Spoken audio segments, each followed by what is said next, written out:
ಬಿಸ್ಮಿಲ್ಲಾಹಿರ್ ರಹಮಾನಿರ್ ರಹೀಂ. ಆಫ್ತಾಬಾದ ನಾನು ಮೈಸೂರಿನ KR ಮೊಹಲ್ಲಾ ನಿವಾಸಿಯಾಗಿದ್ದು ಈ ದಿವಸ ವಕ್ಫ್ ಬೋರ್ಡ್ಗೆ ಸಂಬಂಧಪಟ್ಟ ಹಾಗೆ ಕಮಿಟಿ ಫಾರ್ಮೇಷನ್ ಬಗ್ಗೆ ಕೆಲವು ಮಾಹಿತಿಗಳನ್ನು ಹಂಚಿಕೊಳ್ಳಲು ಬಂದಿದ್ದೇನೆ. ನಿನ್ನೆ ನಾನೊಂದು ಮಾಹಿತಿ ಯೂಟ್ಯೂಬ್ನಲ್ಲಿ ನೋಡಿರೋ ಪ್ರಕಾರ ಮೊಹಮ್ಮದ್ ಅಲಿಮುಲ್ಲಾ ಶರೀಫ್ ಸಾಹೇಬರು RTI ಕಾರ್ಯಕರ್ತರಾದಂಥ ಇವರು ನಿನ್ನೆ ದಿಲ್ಬರ್ ಚಾವಳ್ಳಿ ಬಗ್ಗೆ ಕಮಿಟಿ ಫಾರ್ಮೇಷನ್ ಬಗ್ಗೆ ಕೆಲವು ಮಾಹಿತಿಯನ್ನು ಕೇಳಿದ್ದರು. ಆ ಮಾಹಿತಿಗೆ ಪ್ರತ್ಯುತ್ತರವಾಗಿ ಅವರಿಗೆ ಸಂದಾಯವಾದ ಮಾಹಿತಿಗಳ ಪ್ರಕಾರ ಕೇವಲ 4 ಪುಟಗಳಲ್ಲಿ ಕಮಿಟಿನ ಫಾರ್ಮೇಷನ್ ಮಾಡಿದ್ದಾರೆ ಅನ್ನೋ ಮಾಹಿತಿ ಬಂದಿದೆ. ಒಂದೇ ಒಂದು ಪುಟ, ಆ ಒಂದು ಪುಟದ ಮೇಲೆ ಕಮಿಟಿನೇ ಫಾರ್ಮೇಷನ್ ಆಗಿ ಬಂದ್ಬಿಟ್ಟಿದೆ. ಇದು ಯಾವ ರೀತಿ ಆಯ್ತು? ಇದು ಆಗೋದಕ್ಕೆ ಸಮಸ್ಯೆ ಏನು? ಕೆಲವು ಕಡೆ ವಕ್ಫ್ ಆಫೀಸರು ಜೊತೆಲಿದ್ದು ಮಸೀದಿಲೆ ಕಮಿಟಿ ಫಾರ್ಮೇಷನ್ಗೆ ಜನರಲ್ ಬಾಡಿ ಆಗಿದ್ರು, ಅಲ್ಲಿ ಏನೋ ಒಂದು ತಡೆ ಹಾಕ್ಬಿಟ್ಟು ಆ ಕಮಿಟಿನ ರಿಜೆಕ್ಟ್ ಮಾಡ್ತಾರೆ ಬೆಂಗಳೂರಲ್ಲಿ. ಆದ್ರೆ ಇದೊಂದು ಜೀವಂತ ಉದಾಹರಣೆ. ಒಂದೇ ಒಂದು ಡಾಕ್ಯುಮೆಂಟ್ ಅಲ್ಲಿ ಇದನ್ನ ಕಮಿಟಿನ ಫಾರ್ಮೇಷನ್ ಮಾಡಿ ಕಳಿಸಿದ್ದಾರೆ. ಆ ಬೆಂಗಳೂರಲ್ಲಿ ಕೂತಿರೋ ಸ್ಕ್ರೂಟಿನಿ ಕಮಿಟಿ ಅವರು ಎಲ್ಲರೂ ಅಂದ್ರ ಇದರಿಂದ ಈ ತರ ಹೆಂಗ್ ನಡೆದೋಯ್ತು? ಈ ದಿಲ್ಬರ್ ಚಾವಳ್ಳಿ ಮಕಾನ್ ಆ ಗಾಡಿ ಚೌಕದ್ದು 15 ವರ್ಷದಿಂದ ವಕ್ಫ್ ಬೋರ್ಡ್ ಕಲೀಂ ಶರೀಫ್ ಅಂತ ಕಲೀಂ ಪಾಷಾ ಅಂತ ಯಾರಿದ್ರು ಅವ್ರಿಗೆ ಬಿರುದು ಕೊಟ್ಟಿದ್ರು ವಕ್ಫ್ ಬೋರ್ಡ್ ಕಲೀಂ ಅಂತ. ಅವರೇ ಇದನ್ನೆಲ್ಲ ನಡ್ಸ್ಕೊಂಡು ಹೋಗಿದ್ದು. ಆ ವಕ್ಫ್ ಆಸ್ತಿ ಬಗ್ಗೆ ಏನ್ ವ್ಯಾಜ್ಯಗಳಿತ್ತೋ ಅದನ್ನೆಲ್ಲ ನೋಡ್ಕೊಂಡು ಹೋಗಿದ್ದೆ ಈ ವ್ಯಕ್ತಿ. ಈಗ ಅವ್ರು ತೀರೋಗ್ಬಿಟ್ರು. ಈಗ ಅದಕ್ಕೆ ಸಂಬಂಧಪಟ್ಟ ದಾಖಲೆಗಳಿಗೆ ನಾವ್ ಎಲ್ಲ ಹೋಗ್ಬೇಕು? ಯಾರಿಗ ಹೋಗಿ ಕೇಳ್ಬೇಕು?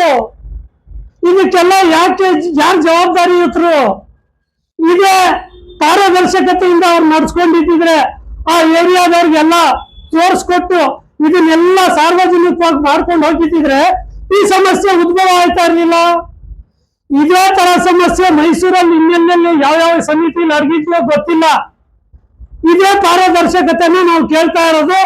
RTI ಕಾರ್ಯಕರ್ತರಾದಂತ ಮೊಹಮ್ಮದ್ ಅಲಿಮುಲ್ಲಾ ಶರೀಫ್ ಸಾಹೇಬರು ಇದ್ರ ಬಗ್ಗೆ ಎಚ್ಚರಿಕೆ ಕೊಡ್ತಾನೆ ಇರೋದು. ಏನು ಎಚ್ಚರಿಕೆ ಕೊಟ್ಟರು ಇವರಂತೂ ಸುಧಾರಣೆ ತರೋದ್ರ ಮನೋಭಾವನೆ ಇಲ್ಲ ಇವ್ರದ್ದು. ಅಲ್ಲಿಗೆ ಏನರ್ಥ? ಸಾರ್ವಜನಿಕರ ಹಿತಕ್ಕೋಸ್ಕರ ವಕ್ಫ್ ಬೋರ್ಡ್ ಆಸ್ತಿನ ವಕ್ಫ್ ಬೋರ್ಡ್ ನಲ್ಲಿ ಹೋಗಿ ದಾನ ಮಾಡ್ಬಿಟ್ಟು ಹೋಗಿರೋ ದಾನಿಗಳು ಅವ್ರ ಆತ್ಮ ವಿಲವಿಲ ಅಂತ ಒತ್ತಾಡ್ತಾ ಇರ್ಬೋದು. ಎನ್ಕೋರ್ಕೊಂಡು ನಾವು ಇದನ್ನೆಲ್ಲ ಕೊಟ್ಬಿಟ್ಟು ಬಂದ್ಬಿಟ್ಟಿದೀವಿ ಅಂತ. ಇತ್ತೀಚಿನ ಪರಿಸ್ಥಿತಿ ನೋಡಿದ್ರೆ ಬೀಸರ್ ಜಮೀರ್ ಅಹ್ಮದ್ ಸಾಹೇಬ್ರೆ, ನಿಮ್ಮಲ್ಲೂ ನಾನು ಕಳಕಳಿಯಿಂದ ಇಷ್ಟೇ ಮನವಿ ಮಾಡ್ಕೊಳ್ಳೋದು. ಮೈಸೂರು ಬಗ್ಗೆ ಇಷ್ಟೆಲ್ಲ ಶಬ್ದಗಳು ಬರ್ತಾ ಇದೆ, ಇಷ್ಟೆಲ್ಲ ಅಕ್ರಮದ ಬಗ್ಗೆ ಬಯಲಿ ಎಳೆಯಾಗಿ ಬಿಚ್ಚಿಡ್ತಾ ಇದ್ದಾರೆ. ಆದ್ರೂ ತಾವು ಮೈಸೂರು ಕಡೆಗೆ ಗಮನ ಯಾಕೆ ಕೊಡ್ತಾ ಇಲ್ಲ? ನೀವು ಗಮನ ಈ ತರ ಕೊಡದೇ ಇರೋದನ್ನ ನೋಡಿದ್ರೆ ಇವ್ರು ಇನ್ನೂ ಅವ್ರ ಅಕ್ರಮಗಳು ನಡ್ಸ್ಕೊಂಡು ಹೋಗ್ತಾ ಇರ್ತಾರೆ. ಈ ಕಡೆ ಗಮನ ಕೊಡಿ, ಏನಾದ್ರೂ ಒಂದು ಸುಧಾರಣೆ ತನ್ನಿ. ನಮ್ಮ ಮುಂದಿನ ಪೀಳಿಗೆಗಾದ್ರೂ ಒಳ್ಳೇದಾಗ್ಲಿ. ಈಗ ಅವ್ರು ತೀರೋದ್ರು ಕಲೀಂ ಪಾಷಾ ಸಾಹೇಬ್ರು ವಕ್ಫ್ ಬೋರ್ಡ್ ಕಲೀಂ ಅಂತ ಬೀಳ್ಸ್ಕೊಟ್ಟಿದ್ರು. ಅಲ್ಲಿಯ ಏರಿಯಾದವ್ರು ಏನ್ ಸಮಸ್ಯೆ ಎದುರಿಸ್ತಾವ್ರೆ ಅವ್ರಿಗೆ ಗೊತ್ತು. ಅವ್ರ ಮನೆಯೊಳಗೆ ಹೋಗಿ ಕೇಳಿದ್ರೆ ಒಂದು ಪತ್ರ ಕೊಡ್ತಾ ಇಲ್ಲ ಅವರು. ನಮ್ಮ ಹತ್ರ ಏನು ಇಲ್ಲ ಅಂತ ಅಂದ್ರೆ ಕೈ ತೊಳ್ಕೊಬಿಟ್ರು. 15 ವರ್ಷದ ನಡ್ಸ್ಕೊಂಡು ಹೋಗಿದ್ ವ್ಯಕ್ತಿ ಮನೆಯವ್ರೆ ಹಂಗಂದ್ಬಿಟ್ರೆ ಈ ಸಂಸ್ಥೆ ದಾನ ಮಾಡಿರೋ ಬೇರೆ ಬೇರೆ ಆಸ್ತಿನೆಲ್ಲ ನಾವ್ ಯಾರ ಹತ್ರ ಹೋಗಿ ಕೇಳ್ಬೇಕು? ನಮ್ ಸಮುದಾಯಕ್ಕೆ ಒಳ್ಳೇದಾಗ್ಲಿ ಅಂದ್ಬಿಟ್ಟು ಇವರೆಲ್ಲ ವೇಷಭೂಷಣ ತೊಟ್ಕೊಂಡಿರಿ ಸಮುದಾಯನ ದಿಕ್ತಪ್ಪಿಸ್ತಾ ಇದಾರೆ. ಇವ್ರದ್ದು ವೇಷಭೂಷಣನ ನೋಡ್ಲೇಬೇಡಿ.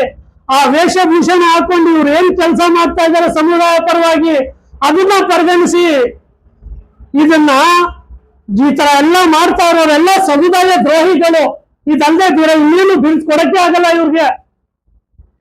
ಅದಕ್ಕೋಸ್ಕರ ನಾನು ಕಳಕಳಿಯಿಂದ ಮನವಿ ಮಾಡ್ಕೊಳ್ಳೋದು ನಿಮ್ಮ ಹತ್ರ, ಇನ್ನಿಂದಾದ್ರೂ ವಕ್ಫ್ ಬೋರ್ಡ್ನ ಸುಧಾರಣೆಗೋಸ್ಕರ ಎಲ್ಲರೂ ಕೈ ಜೋಡಿಸಿ ಅಂತ ಸಾರ್ವಜನಿಕರಲ್ಲೂ ಮನವಿ ಮಾಡ್ಕೋತೀನಿ. ಇದಕ್ಕೆ ಸಂಬಂಧಪಟ್ಟ ಇಲಾಖೆ ಸಿಬ್ಬಂದಿಗೂ ಮನವಿ ಮಾಡ್ಕೋತೀನಿ. ಇದಕ್ಕೆ ಸಂಬಂಧಪಟ್ಟ ಹಾಗೆ ನಮ್ಮ ಮಿನಿಸ್ಟರ್ ಸಾಹೇಬ್ರು ಬೀಸರ್ ಜಮೀರ್ ಅಹ್ಮದ್ ಸಾಹೇಬ್ರಿಗೂ ಮನವಿ ಮಾಡ್ಕೋತೀನಿ. ಇತ್ತೀಚೆಗೆ ಮೈಸೂರಿನ ಹುಲಿಯಂತೆ ಪ್ರಜ್ವಲಿಸುತ್ತಿರುವ ಶ್ರೀಯುತ ಅಜೀಜುಲ್ಲಾ ಅವ್ರ ಅಜ್ಜು ಬೈ ಅವ್ರಿಗೂ ನಾನು ಇದೇ ಕಳಕಳಿಯಿಂದ ಮನವಿ ಮಾಡ್ಕೊಳ್ಳೋದು, ಈ ಡಾಕ್ಯುಮೆಂಟ್ ಗಳ ಬಗ್ಗೆ ನೀವು ಕಾಳಜಿ ವಹಿಸಿ. ಪ್ರತಿಯೊಂದು ಕಮಿಟಿಯ ಡಾಕ್ಯುಮೆಂಟ್ ಕೂಡ ಒಂದು ವಕ್ಬೋರ್ಡ್ ಅಲ್ಲಿ ಇರ್ಬೇಕು, ಒಂದು ಸಂಸ್ಥೆಯವ್ರ ಕೈಲಿ ಇರ್ಬೇಕು. ಆ ಸಂಸ್ಥೆಯಲ್ಲಿ ಜುಡಿಷನ್ ಯಾರಿರೋದು ಅವ್ರೆಲ್ರಿಗೂ ಗೊತ್ತಿರ್ಬೇಕು ಇಂತಿಂತದ್ದು ಇದೆ ಅಂತ. ಇವ್ರ ಮನೆ ಆಸ್ತಿ ಅಲ್ಲ ಇದು, ಇವ್ರ ಪಿತ್ರಾರ್ಜಿತ ಆಸ್ತಿ ಅಲ್ಲ ಇದು, ತಗೊಂಡೋಗಿ ಮನೇಲಿ ಇಟ್ಕೊಳ್ಳೋಕೋಸ್ಕರ. ಹಾಗಂತ ಹೇಳಿ ನನ್ನ ಮಾತನ್ನ ಮುಗಿಸ್ತೀನಿ. ಜೈ ಹಿಂದ್, ಜೈ ಕರ್ನಾಟಕ. ಅಸ್ಸಲಾಮು ಅಲೈಕುಂ ರಹಮತುಲ್ಲಾಹಿ ಬರ್ಕಾತುಹು.